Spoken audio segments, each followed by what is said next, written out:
Paz seja convosco. Amém. Louvamos a Deus por nosso tempo de comunhão, alimento físico. Voltemos agora para o nosso alimento espiritual. Finalizamos o primeiro período falando que Paulo fala do seu desejo de conhecer a Cristo. Lemos o texto de Filipenses 3:10. Do desejo que seus filhos espirituais atinjam a maturidade, nós lemos Romanos 10:1. E antes da nossa queda na internet, Paulo também fala do desejo que seus filhos espirituais atinjam a maturidade. Gálatas 4:19, de novo, por gentileza. Pedro.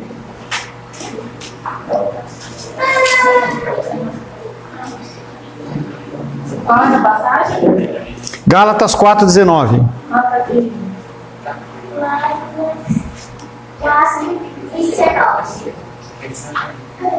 Meus filhos, por quem de novo sofro as dores de parto, até Cristo formado em vós. Até ser Cristo formado em vós. Então é esse sofrimento e esse compromisso contínuo daquele que é salvo para ajudar aqueles que ainda não são salvos. A paciência de você instruir aqueles que não entendem, para que eles passem a entender, para que eles possam ser. E para isso nós temos que sofrer dores de parto. Tiago afirmou que nós somos tentados quando arrastados e engodados pelos nossos diversos desejos. Tiago, capítulo 1, verso 14.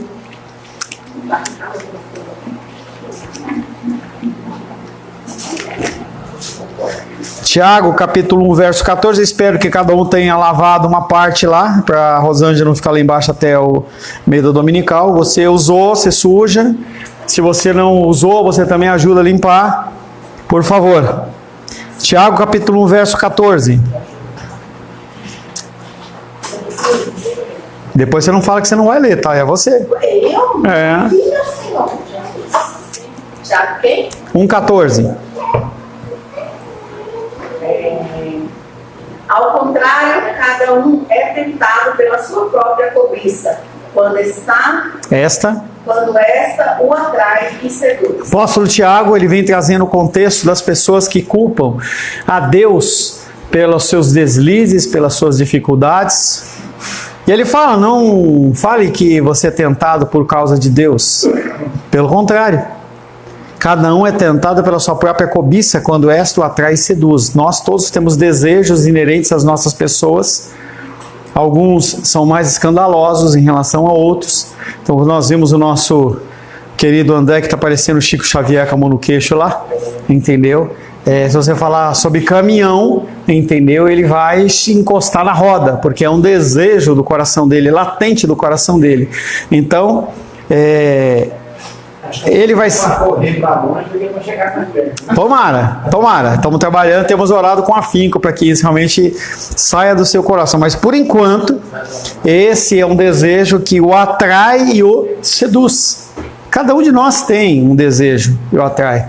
Até um tempo atrás, não sei agora, mas a gente via lá o nosso querido Felipe, entendeu? Lá com o videogame dele, entendeu? Era um pomo da discórdia, né? Era o Xbox dele, né? Era o Xbox dele. Entendeu? Então as pessoas têm os seus desejos. Não é que é problema você jogar. O problema é você colocar isso como prioridade. E eu, como pessoa que eu jogo, eu sei como funciona isso. Você começa 10 minutos, aí fica 1 hora, é só mais um minutinho e vai. Daqui a pouco você esqueceu de fazer tudo que tinha que fazer. Se quisermos ganhar a batalha pela santidade, temos que reconhecer que o problema básico não é o mundo, não é Satanás, mas o problema básico sou eu mesmo. São os nossos próprios desejos ímpios que nos levam a cair em tentação. Então, quando você comete uma falha, e aquela frase típica, não é o que você está pensando, fiz sem querer, foi só uma vez, é algo que já está dentro do coração e você simplesmente exterioriza. Podemos pensar que respondemos simplesmente às tentações externas que nos são apresentadas, e aí nós culpamos o mundo. Mas a verdade é que os nossos maus desejos, eles estão constantemente em busca de tentações para satisfazer as suas paixões insaciáveis. O nosso desejo por aquilo é insaciável. Dentro do jogo, por exemplo, você fica lá 10 minutos, 20 minutos, é sempre pouco. Você está dentro do celular, mesma coisa, você para lá na sua cama, eu vou ficar só um pouquinho e eu vou ver alguns shorts, aí você passa 1, 2, se você conseguisse voltar ao anterior, você ia ver que você passou ali pelo menos umas 50, 60, 100 imagenzinhas daquela ali, e você perdeu ali meia hora, 40 minutos do seu dia. Se tivesse uma mensuração disso aí, quantas horas a gente não estaria gastando em cima disso aí? Não, mas eu estou trabalhando, entendeu? Será que está mesmo? Tá? Ó, tô ouvindo barulho de lavagem de copo lá embaixo, hein? Pastor, ela está limpando um armário e ela fez ajuda. Tá, obrigado. Pense em determinadas tentações a que é particularmente vulnerável e repare no número de vezes que procura encontrar ocasião para satisfazer esses maus desejos. Então você tem o seu desejo e você vai tentar de alguma maneira fazer com que aquele desejo não seja o quê? Visto pelos outros. Então pode ser que você acorde mais cedo, pode ser que você durma mais tarde, simplesmente para que o seu pecado, se ele é eletrônico, se ele é de tela, qualquer coisa, ele possa ser satisfeito. E aí você vende para o mundo que você está fazendo tudo uma coisa correta, está cumprindo todos os seus labores, todos os seus trabalhos, e na verdade você está usando esse tempo que deveria ser espiritual para alguma coisa, para satisfazer o seu desejo. Mesmo quando estamos empenhados de um modo ou de outro, na batalha contra um determinado pecado, o nosso desejo perverso ou pecado interno irá nos levar a brincar com esse mesmo pecado. Você sabe que não presta, você sabe que vai gerar um dano na sua vida, e você fala, é só um pouquinho, é só um pouquinho, é só uma vez. Casais com seus relacionamentos sexuais ilícitos, eles são surpreendidos com uma gravidez depois de só uma vez. E não dá nada a ser feito. Mesmo quando estamos empenhados de um modo ou de outro nessa batalha contra um determinado pecado, muitas vezes nós brincamos com esse pecado sabendo que ele é danoso a nós. Às vezes, ao mesmo tempo em que confessamos um pecado,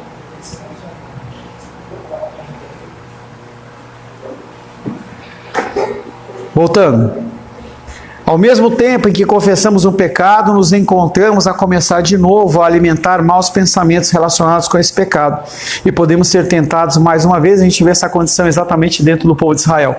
Aquele povo, ele era alertado de contínuo em relação aos seus pecados, e eles se arrependiam e naturalmente eles voltavam, porque não havia tido um arrependimento verdadeiro. Se não houver um convencimento do Espírito, se a pessoa não entender que aquilo, apesar de aparentemente bom e proveitoso, aquilo ali é danoso para a sua vida, é danoso para a sua família, é danoso para a sua sociedade, você vai continuar praticando. É claro que há também muitas ocasiões em que nos deparamos inesperadamente com a tentação, isso é verdade. Quando tal coisa acontece, os nossos desejos perversos, eles estão prontos e são rápidos em receber essas tentações e abraçá-las. Por quê? Porque o nosso coração está longe de Deus. Se você não tem a prática espiritual, você permite que aquela malignidade ela venha se aproximando de você e chegue ao ponto de influenciar você de uma tal maneira que você não consegue resistir. Então nós temos que desenvolver a nossa busca da santidade para que nós tenhamos um discernimento espiritual cada vez mais afinado. É como você motorista, que você está lá. Então eu estava, falei com vocês semana passada que meu carro deu uma esquentada, eu levei para o mecânico falou que a abraçadeira ela estava solta. Conversa, tá? Na verdade eu esqueci de apertar a abraçadeira, e aí apertou, tudo bem. E aí quando foi na sexta-feira, eu estava voltando no mercado aqui no Pão de Açúcar e eu vi a temperatura subindo. Liguei para ele e fui lá. Por que que eu consegui identificar isso e não fundir o motor? Porque eu já estou ligado que isso vem acontecendo com uma certa frequência. E eu já entendi que aquilo vai gerar um prejuízo muito maior se eu não tomar um cuidado com aquilo. Levei para ele, tocou a bomba d'água, aparentemente resolveu. Espiritualmente, se você não te desenvolver esse discernimento em relação a um barulhinho do motor, um barulhinho do ar-condicionado, a geladeira está esquentando, o freezer está suado, sei lá, qualquer coisa, você vai continuar à revelia daquelas coisas que podem acontecer ou não acontecer. Precisamente como o fogo queima qualquer material combustível que lhe esteja próximo, assim os nossos desejos perversos respondem imediatamente à tentação. Imagina um capinzal inteiro de capim seco e experimenta tocar fogo no começo dele. Aí depois decide apagar ele. Você não apaga. Aquilo lá vai saindo, vai queimando muito mais rápido. Por isso que se fala, quando você vai num local e você vai fazer uma fogueira, você tem que colocar as pedras em volta, tem todo um procedimento, limpar a área para que não haja materiais combustíveis. Mesmo assim, se bater um vento, aquela fagulha pode incendiar toda a floresta. É a mesma coisa que a palavra de Deus fala sobre a língua. A língua, uma palavra falada, mal falada, você gera um transtorno que você não consegue parar. A destruição daquilo. John Owen, um grande teólogo, disse que o pecado mantém a sua guerra, pondo em confusão os nossos desejos e os levando para longe. Por essa razão, a negação do pecado deve ser dirigida principalmente para os nossos desejos. O diabo, ele quer gerar confusão. Então você olha e fala assim, será que o seu marido ele é fiel? Será que a sua esposa ela é fiel? Será que o meu sócio ele não está ganhando mais dinheiro? E você começa a reparar coisas que antes você não reparava. De um certo ponto bom, positivo, mas de uma certa condição também ruim. Porque você começa a gerar confusão em relação a uma série de coisas. Então a gente traz uma doutrina que nunca foi ouvida. Por isso que é o grande perigo de você ouvir algumas palavras que são explanadas em alguns lugares, em algumas igrejas, porque se você não tem um bom evangelho, o que acontece é que uma coisa que é engano é apresentada para você e é agradável, e você faz o quê? Eu compro.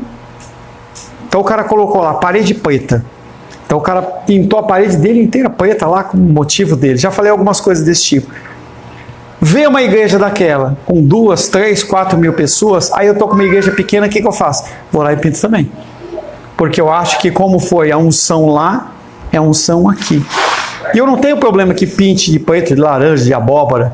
Você pode ter uma direção específica de Deus para alguma coisa de uma forma sobrenatural, sim. Mas não é a regra. Essas pessoas, elas querem fazer o sobrenatural ser uma regra, e não é uma regra.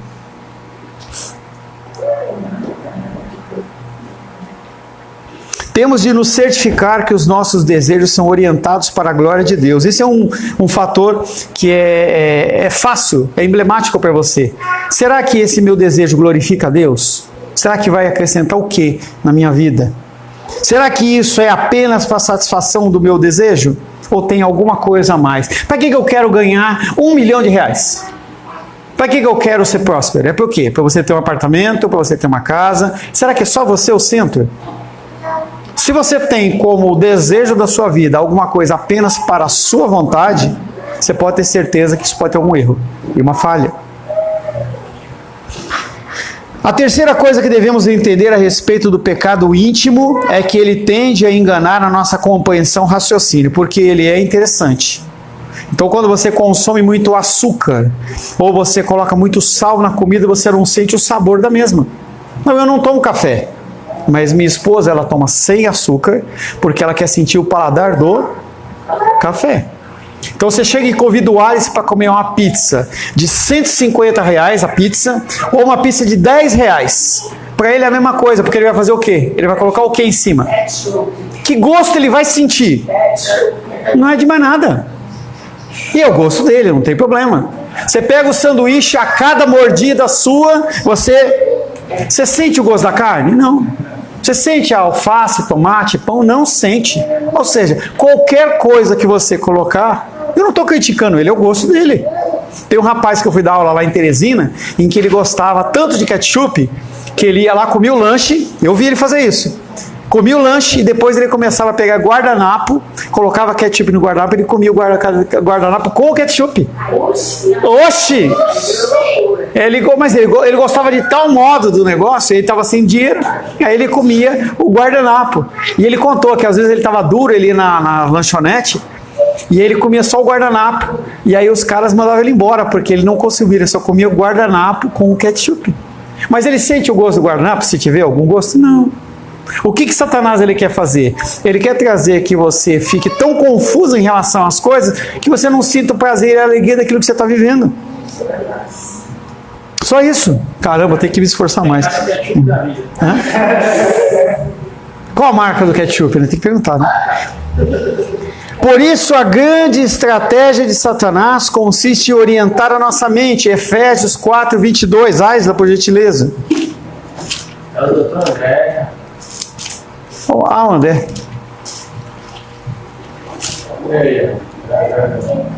Efésios 4, 22.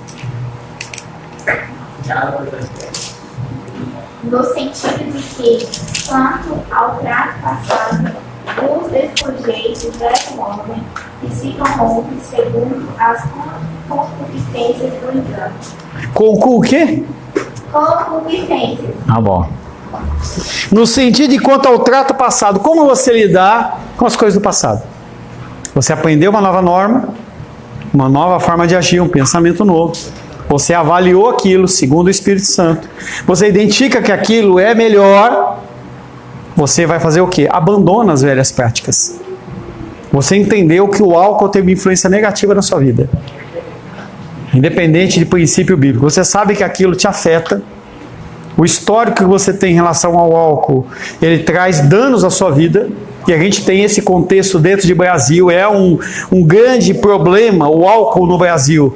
Porque a gente vê famílias sendo destruídas por isso. Se eu entendo que aquilo não é bom para mim, eu vou fazer por quê? É o que o apóstolo Paulo está falando. No sentido, em relação ao trato passado, como eu era, vos despojeis. Despojar é o quê? Você tirar essa roupa e jogar fora. Não é guardar. Eu sei que essa blusa ela está com um buraco aqui no peito. Ela não serve mais. Eu não vou guardar essa roupa. Eu vou fazer o quê? Jogar fora. Vos despojeis do velho homem. E o que nós fazemos? A gente guarda a roupa furada para usar a qualquer hora. Vos despojeis do velho homem que se corrompe segundo as concupiscências do engano, do seu desejo, do seu coração. Concupiscência, desejo, vontade. Apóstolo Paulo afirmou que nós fomos assim em outro tempo, insensatos, desobedientes. Nós vivíamos enganados e escravizados por toda espécie de paixões e prazeres. Tito, capítulo 3, verso 3.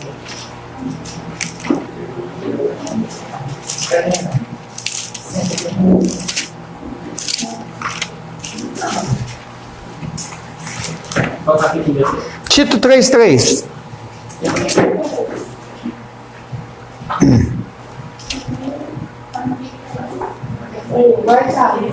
Carlos. Pois nós também, outrora, éramos inertes, desobedientes, desgarrados, escravos de toda sorte, de paixões e prazeres, vivendo em malícia e inveja, odiosos e odiando uns aos outros. O que é nécio?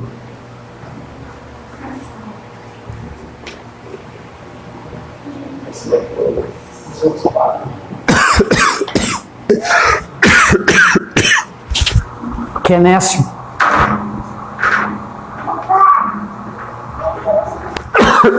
Outrora você era nécio. O que é nécio? Uma pessoa que não entende vinho. Não. Uma pessoa que não sabe. Novo na fé. Você não conhece o lado espiritual. Você só vivia onde? Na carne.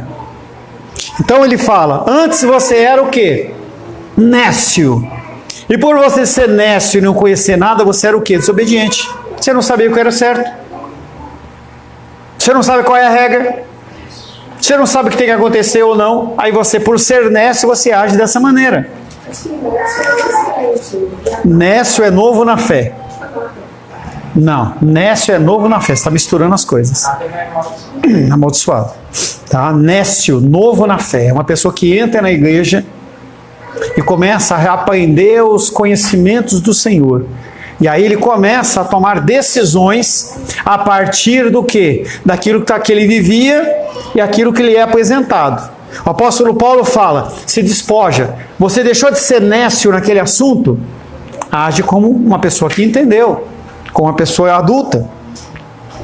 Essas passagens falam da nossa velha vida, mas temos de reconhecer que este engano ainda luta contra nós, embora já não nos domine. Não nos domina, mas nós continuamos vivendo essas coisas. Eu faço isso, você faz isso. Você sabe que você está errado. Você já foi repreendido. Você já pediu perdão e você continua fazendo a mesma coisa. O engano da mente é conseguido pouco a pouco. Primeiro somos afastados de uma atitude de vigilância, depois da obediência. Tornamos então como Efraim, Oséias 7:9.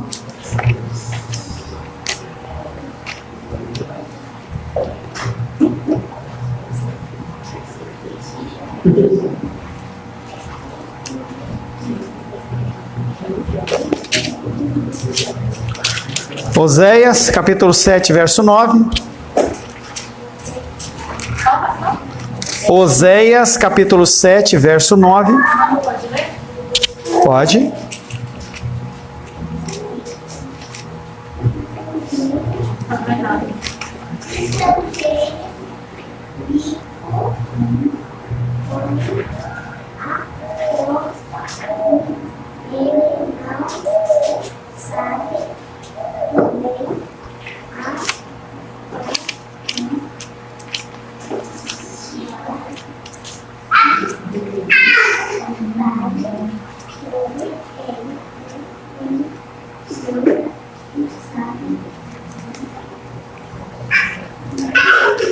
Leia de novo para mim, Esther. Oi? Leia de novo, agora mais alto. Qual é mesmo? Estrangeiro, comem a força, e ele não sabe. Também as cãs já se espalham sobre ele. Meu pai e chegou lá ele em não casa para sabe. me visitar. Só um minutinho. Será que eu posso ir mais cedo? Mas pode, claro. Oxe. De novo, Esther. Estrangeiros lhe comem a força, e ele não sabe. Também as cãs já se espalham sobre ele, e ele não sabe. Tá, então, as cãs. Cãs, pelo que me engano, é cabelo branco, tá? Então ele fala sobre a condição das cãs, as coisas vão se espalhando. Vamos tirar o cabelo branco e colocar no câncer. Aquilo vai se espalhando no corpo da pessoa, vai se espalhando no corpo da pessoa e a pessoa não consegue enxergar. Então, uma época, eu lembro que eu acompanhei um rapaz lá em São Paulo. E ele tinha vindo do sul com um câncer. E aí ele tinha um câncer aqui, ó. E aí, por ficar aqui por dentro da camisa, ele deixou para lá. Quando ele foi agir, aquele câncer estava do tamanho de uma laranja daquelas peras, entendeu? Aqui, e a camisa estava aqui. Com a camisa não dava para reparar muito, mas quando tirava, estava aquele capotão aqui assim. Aquilo foi crescendo, foi crescendo, foi crescendo, e portanto ele vê aquela condição. É cã, eu sei. É que para cabelo branco não dá referência para o meu exemplo. Então, o que acontece? Ele deixou aquilo foi se espalhando, ele viu aquele caroço, e por ele ver todo dia, ele achou que não tinha nada demais. E aquilo foi tomando um vulto, tomando uma proporção, até que aquele câncer realmente foi um câncer que não era operável, já tinha dado metástase e ele acabou morrendo. É exatamente isso que Satanás quer conosco. Ele quer fazer com que você pare de ler de vez em quando, pare de orar, pare de buscar o Senhor, e fazendo isso você vai se afastando dele até que o seu coração ele se enche da malignidade. Somos afastados de uma posição de vigilância por demasiada confiança. Nos convencemos de que estamos fora do alcance de qualquer tentação. Afinal de contas eu vou na igreja, afinal de contas eu faço isso, faço aquilo outro.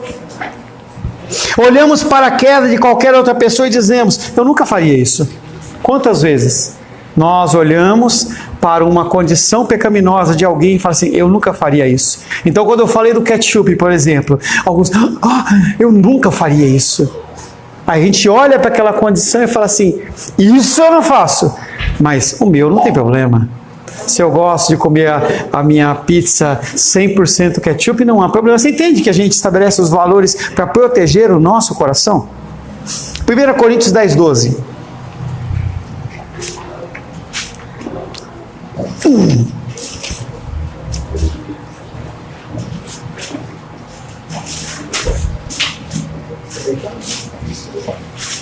Aquele, pois, pensa estar em pé. Não. É lá atrás ainda. Já foi todo mundo aí? Aquele foi. Você viu a Luísa lá? Foi contra você, hein? Não, tudo bem, Luli. Ela ficou bem na vez. Fez. Usurpadora.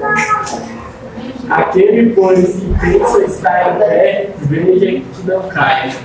Aquele que está em pé, aquele que acha que está santo demais, aquele que acha que não peca, cuida que não cai. Os grandes pecadores da história cristã, que foram descobertos seus pecados, eram pessoas que eram leões dentro da pregação e eram insensíveis em relação ao pecado das pessoas, não permitiam. A gente tem algumas igrejas evangélicas que, se a Luísa, ela vive uma vida de pecado, eu não posso ser pastor. O cara tira você do pastorado porque o teu filho, o teu neto, ele não foi. Se você não cuida da sua casa, aí você vai para um radicalismo extremo. As pessoas, elas usam o pecado do outro como se fosse uma grande alegria para elas. Eu acuso o outro para que o meu pecado ele fique escondido. Mesmo quando estamos ajudando o irmão caído, devemos estar atentos em relação aos nossos próprios pecados, para nós também não sermos tentados. Gálatas 6:1.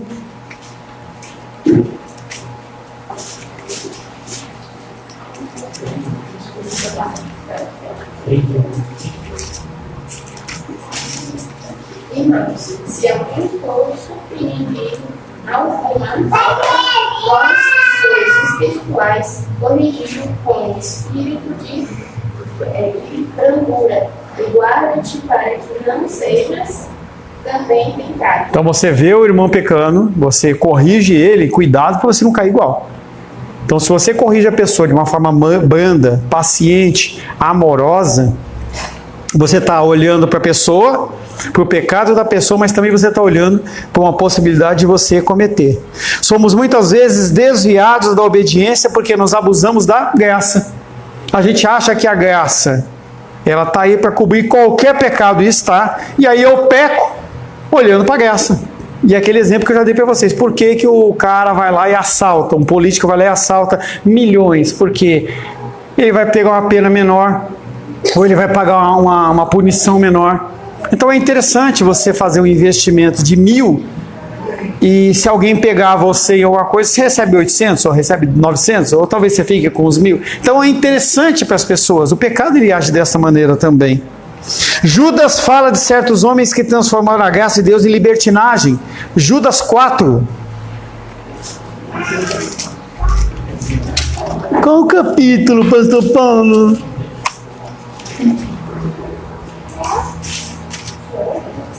Agora é a Júlia. Ela não quer ler? Ah, é? Então tá.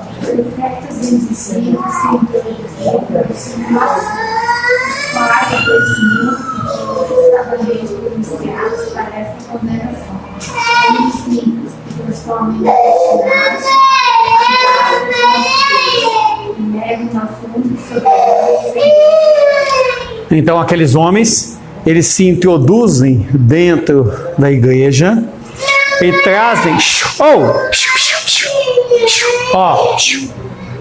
aqueles homens entram dentro da igreja e introduzem doutrinas que são erradas, para gerar o quê? Confusão. Aquela confusão, ela não é só para ele. Aquela confusão é explanada também para a igreja, para que aquilo, se assim possível for, vire uma doutrina de tal maneira que ele possa se continuar fazendo o seu pecado sem ser acusado nem nada. Abusamos da graça quando pensamos que podemos pecar e receber depois o perdão. 1 João 1,19. 1 João, capítulo 1, verso 9. Júlia?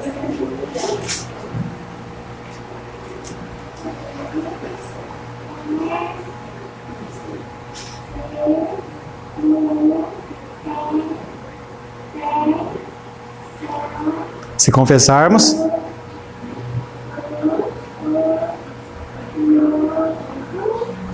os nossos pecados, fiel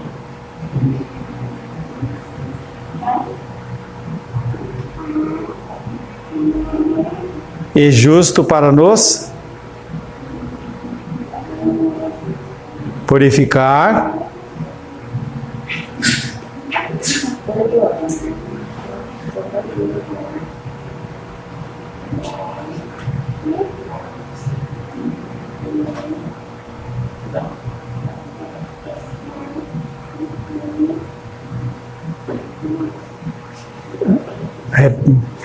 se confessarmos nossos pecados, Ele é fiel e justo para nos perdoar os pecados e nos purificar de toda injustiça. Abusamos da graça como depois de pecarmos, nos atemos à compaixão e misericórdia de Deus, sem termos em conta a sua santidade e ódio pelo pecado. Sim, o nosso pecado ele é perdoado pela sua graça e pela sua misericórdia. Sim, nós temos que ir a Ele toda vez que nós pecamos, mas tem que haver algum tipo de constrangimento dentro do nosso coração. Você não pode ir à presença do Senhor sem nenhum tipo de constrangimento, simplesmente para limpar a sua barra. Nos afastamos da obediência quando começamos a questionar o que Deus afirma na sua palavra. E não há problema de você questionar, porque você tem que entender. Mas a partir do momento em que você entender, você tem que colocar em prática. Cadê o André? Foi essa a primeira tática usada por Satanás com Eva. Gênesis capítulo 3, verso 1, 2, 3, 4, 5. Luísa.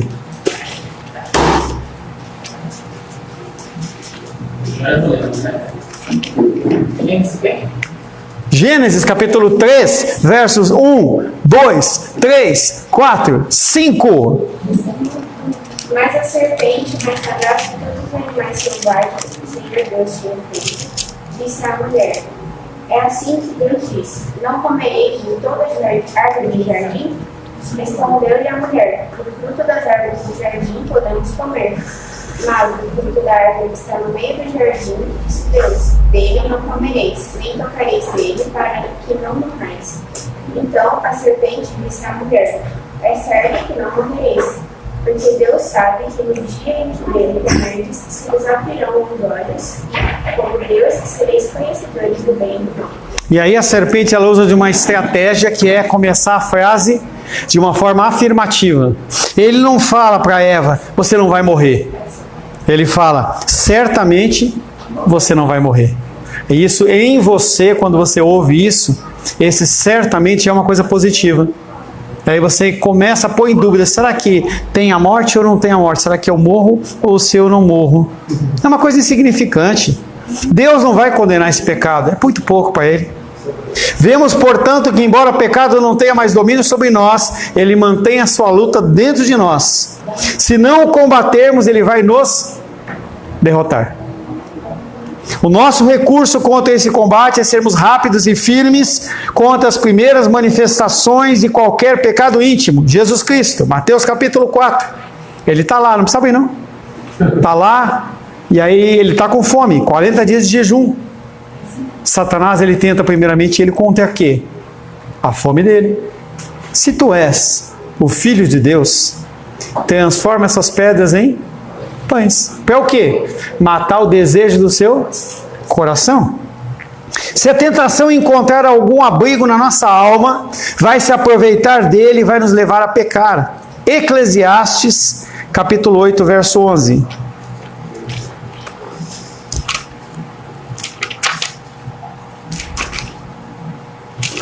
O Alice parou de falar os livros aí?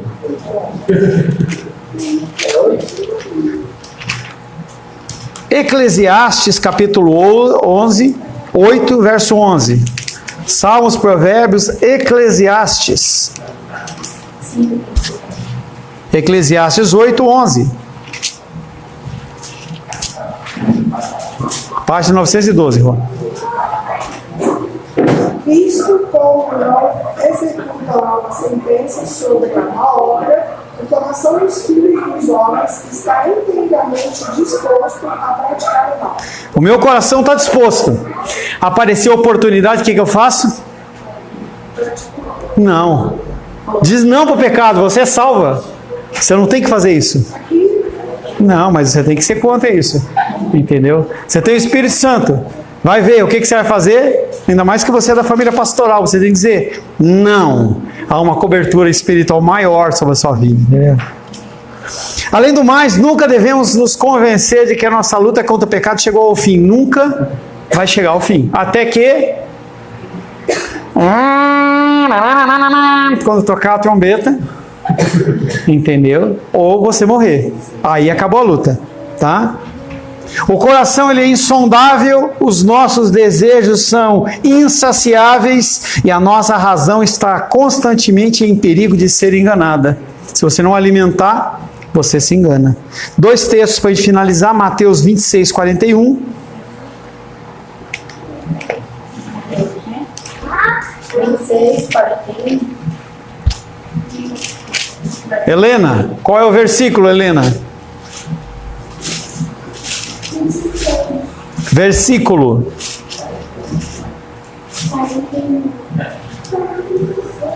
Pode ler? Por favor. Vigiai e orai, porque não Para que não entreis em tentação. O espírito, na verdade, está pronto, mas a carne é fraca. Provérbios 4, 23. Aí é fácil, né? É mesmo? Você está lendo já? Pode ler? Pode ler. Sobre tudo que se deve... A Manu leu. Ah, tá. Vai lá. Sobre tudo que se deve guardar, guarda o coração, porque dele procedem as fontes da... E também dá morte. Senhor, em nome de Jesus, louvamos, adoramos e bendizemos Teu nome e agradecemos por esse tempo de meditação em cima, Pai querido, da busca da santidade. Que nós possamos, Pai, ser guiados pelo Senhor em todos os nossos caminhos. Que nós possamos entender as lutas e dificuldades, os problemas que acontecem como uma forma de Deus agir em nós, por nós e para nós, Pai. Oro em nome de Jesus. Amém. Graças ao nosso bom, querido e amado Deus.